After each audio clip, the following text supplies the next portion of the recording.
Directly nga pangutana, directly nga tubag.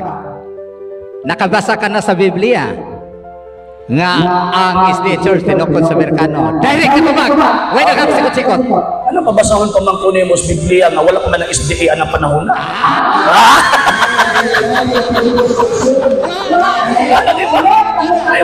O diba? Ay sabi Mr. Moderator, Mr. Moderator, excuse me, Mr. Moderator, I have 30 seconds to qualify my answer. Diba? Niabot ka ng question, no?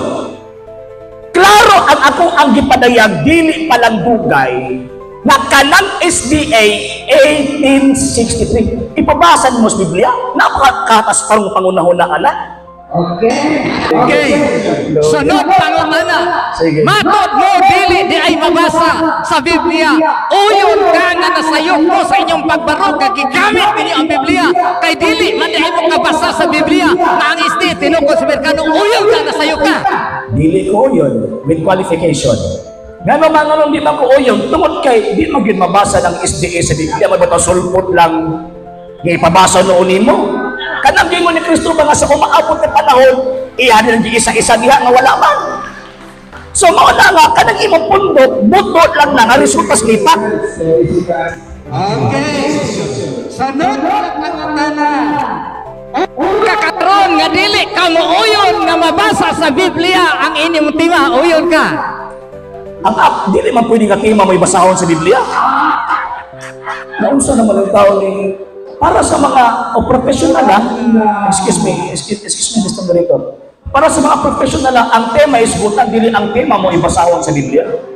Sa ato pa Mr. Argentino, uyon ka na karon. Sige ako nang next question aron ta madali. Sa ato pa Mr. Argentino, sa ato ba Mr. Argentino, uyon ka na di ay nga dili gyud ay mabasa sa Biblia nga ang SDA tinukod o Amerikano. Uyon ka na gyud, uyon ka na dili. Dili ko tawag ini mo uyon with qualification. Nga naman pinakauna ang nini nga propeta klaro man kaayo moabot. Unya ka ng SDA magud mga nini magud mo. Matod mo ka kanina dili ka mo uyon nga mabasa sa Biblia ang SDA Church tinukod sa Amerikano. Unya matod mo pud karon dili po ka muuyon nga dili di ay mabasa sa Biblia ang SDA Church tinukod sa Amerikano. Ang tuba ang pangutana mauni, asay tinuod ani nga imong wala uyunan ang dili mabasa sa Biblia ug ang mabasa dai sa Biblia nga ang SDA Church tinukod sa Amerikano? Mr. Moderator, this is a question. Klaro man kaya kung tubag kaganina mga sir ug mga ma'am ha, ang SDA dili na mabasa sa Biblia kay sulpot na.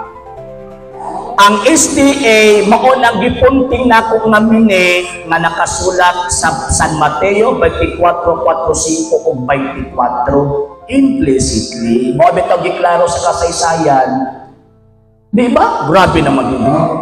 Grabe naman yun. Grabe na yun. Hindi pag yun ka.